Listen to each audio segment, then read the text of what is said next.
रूपा राजकुमारी और परी। राजा अजय भालू के दो बच्चे थे, जिसमें से एक राजकुमारी थी जिसका नाम था रूपा और दूसरा राजकुमार विजय दत्त था।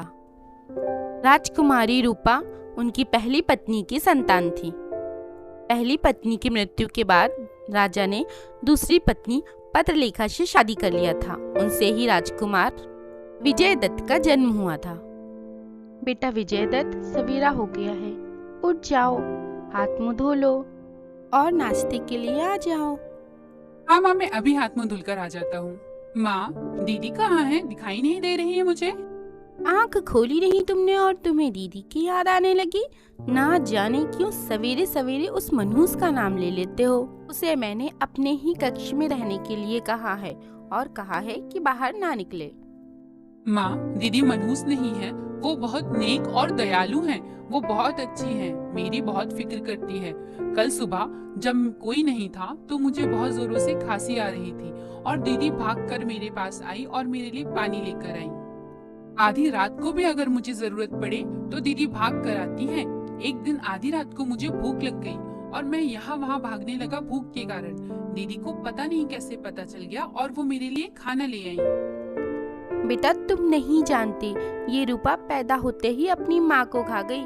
तुम्हारे पिता भी इसकी शक्ल नहीं देखना चाहते हैं। तुम भी इससे दूर ही रहा करो। तुम अभी छोटे हो इसलिए समझते नहीं। माँ, आप ये कैसी बातें कर रही हैं? मैं और दीदी दोनों एक ही पिता की संतान हैं और दीदी तो सबका ही बहुत ख्याल रखती हैं। राजकुमारी रूपा ये सारी बातें सुन रही थी। उसे उसकी माँ की बातों का बहुत दुख हुआ। उसकी सौतेली माँ उससे बहुत नफरत करती थी, लेकिन उसका छोटा भाई विजय दत्त उससे बहुत प्यार करता था। रानी माँ ने रूपा को वहाँ खड़े हुए देख लिया था। रूपा, तुम यहाँ क्या कर रही हो? मैंने तुम्हें अपने कक्ष में रहने के लिए ही कहा था ना। आज के बाद तू बाहर निकली तो मैं तुम्हारी टांगे तोड़ दूंगी। और हाँ सुनो, मेरे फूल जैसे बेटे से थोड़ा दूर ही रहा करो। मैं नहीं चाहती कि मेरे बेटे पर तुम्हारी परछाई भी पड़े। ठीक है माँ, मैं अपने कक्ष में चले जाती हूँ। मैं बहुत बोर हो जाती हूँ, इसलिए कभी कभी बाहर आ जाती हूँ। अब कोशिश करूँगी माँ कि मैं बाहर ही ना निकलूं। रूपा उदास होकर अपने कक्ष में चली जाती है। एक दिन रूपा को अपनी माँ की बहुत याद आ रही थी। इतने में एक सुंदर सी परी रूपा के सामने आकर खड़ी हो गई। रूपा चौंक गई। आप कौन हो? मैं मासूम परी हूँ। मैं परीलोक से आई हूँ। मैं तुम्हारे जीवन में कुछ खुशियाँ देने आई हूँ। मैं सब कुछ जानती हूँ। रूपा, अब तुम चिंता मत करो। मुझे तो सब मनहूस समझते हैं। मैं हमेशा इसी कमरे में कैद रहती हूँ। फिर आप क्यों? तुम मनहूस नहीं हो। तुम एक नेक दिल और सबका भला चाहने वाली हो। ये लो, मैं तुम्हें एक चमत्कारी अंगूठी देती हूँ। ये तुम्हारी रक्षा करने के साथ साथ हर समय तुम्हारे साथ रहेगा। तुम इस कमरे में रह रहकर बहुत ऊब गई हो ना? चलो, मैं तुम्हें सैर करा लाती हूँ। मासूम परी, मैं तो आपके जैसे उड़ नहीं सकती। क्यों नहीं? अब तुम्हारे पास पंख आ गए हैं। रूपा ने जैसे ही महसूस किया कि सच में उसे पंख लग गए हैं, वो बहुत खुश हुई। रूपा मासूम परी के साथ आसमान की सैर करने लगी। ये तो अद्भुत है। यहाँ से पेड़ पौधे पहाड़ सब कुछ बहुत खूबसूरत लग रहे हैं। शुक्रिया मासूम परी, मुझे यहाँ लाने के लिए। मुझे पहली बार आजादी का अनुभव हो रहा है। मैं आज बहुत खुश हूँ। ऐसा लग रहा है कि मैं झूम जाऊं चारों तरफ। रूपा, मैं हमेशा तुम्हारा साथ दूंगी। तुम्हारे सामने जब भी कोई परेशानी आए, उस चमत्कारी अंगूठी को छूकर मुझे याद कर लेना। मैं तुम्हारे सामने आ जाऊंगी। मासूम परी ने रूपा को बहुत अच्छी सैर कराई और अच्छे अच्छे प्यारे प्यारे नजारे दिखाए। तभी मासूम परी ने देखा कि एक घोंसला तेज हवा से गिरकर पानी में आ गिरा है। उसमें चिड़िया के दो प्यारे प्यारे बच्चे थे। वे बच्चे ची ची करके मदद के लिए पुकारने लगे। मासूम परी तेजी से उसके पास पहुंची और फिर उन्हें घोंसले सहित उठा लिया और पेड़ पर सही सलामत लाकर रख दिया। चिड़िया के बच्चों ने परी का बहुत बहुत आभार व्यक्त किया। मासूम परी भी बहुत खुश हुई। आप बहुत अच्छी हो, आपने चिड़िया के छोटे बच्चों को बचा लिया। बेचारे बच्चे, जाने क्या होता वरना इनका। कुछ देर के बाद मासूम परी ने रूपा को उसके महल के कक्ष में पहुंचा दिया और फिर वह गायब हो गई और रूपा के पंख भी गायब हो गए। एक दिन राजकुमार विजयदत्त शिकार खेलने गए। चलते चलते वह जंगल में बहुत दूर चला गया था। शाम हो गई मगर वो लौट कर नहीं आया। दूसरी तरफ राजा, रानी और रूपा को भी बहुत चिंता होने लगी।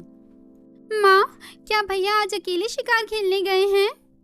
हाँ, वो आज अकेले ही शिकार पर गया है।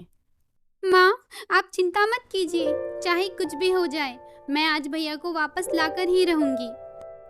कुछ ही देर में रूपा ने अंगूठी को छूकर मासूम परी को याद किया और थोड़ी ही देर में मासूम परी प्रकट हो गई। रूपा, क्या बात है? तुम्हारे चेहरे पर बहुत उदासी छाई हुई है। मासूम परी, मेरे भाई विजयदत्त आज सुबह शिकार खेलने गए और अभी तक वापस नहीं आए। मुझे बहुत चिंता हो रही है। मैं उसके पास जाना चाहती हूँ। आप मुझे प्लीज उसके पास ले चलिए ना। चलो चलो मेरे साथ, उड़कर जंगल में चलते हैं। रूपा के पंख आ गए और वो दोनों आसमान में उड़ते हुए जंगलों में पहुंच गए। थोड़ी ही देर में मासूम परी ने अपनी जादुई शक्ति से राजकुमार का पता लगा लिया। वह एक भयानक जादूगर की कैद में था। हा हा हा हा हा। राजकुमार, अगर तू अपनी जान की परवाह चाहता है तो मुझे राजा के नाम की एक चिट्ठी लिख कर दे, जिसमें 10,000 स्वर्ण मुद्राओं की मांग हो। मुझे सोना चाहिए, मुझे सोना चाहिए। मैं तो कोई चिट्ठी नहीं लिखूंगा। नहीं लिखेगा तो मरने के लिए तैयार हो जा। जादूगर ने जैसे ही अपनी जादुई छड़ी से राजकुमार के ऊपर अग्नि फेंकी, वह अग्नि बीच में ही रुक गई। अरे ये कैसे हो गया? ये ऐसे हो गया। मासूम परी ने अपनी सितारा छड़ी दिखाई और जादूगर दांत पीसने लगा। ए परी, तू मेरी शक्तियों को नहीं जानती। मैं तुझे जलाकर राख कर दूंगा। जादूगर और मासूम परी में मुकाबला होने लगा। परी ने हर वार का बखूबी जवाब दिया। मासूम परी की अभूतपूर्व शक्ति के आगे जादूगर हार गया और फिर परी ने उसे पिंजरे में कैद कर दिया और फिर उसने राजकुमार विजयदत्त और रूपा को महल में पहुंचा दिया और फिर उसके बाद वह परीलोक चली गई। मेरा बेटा आ गया, मेरा बेटा आ गया। माँ, आज दीदी के कारण ही मेरी जान बच पाई। ये मासूम परी को लेकर आ गई और मुझे बचा लिया। रूपा, तुमने आज बहुत बड़ा काम किया है। तुम सचमुच नेक और बहुत साफ दिल की हो।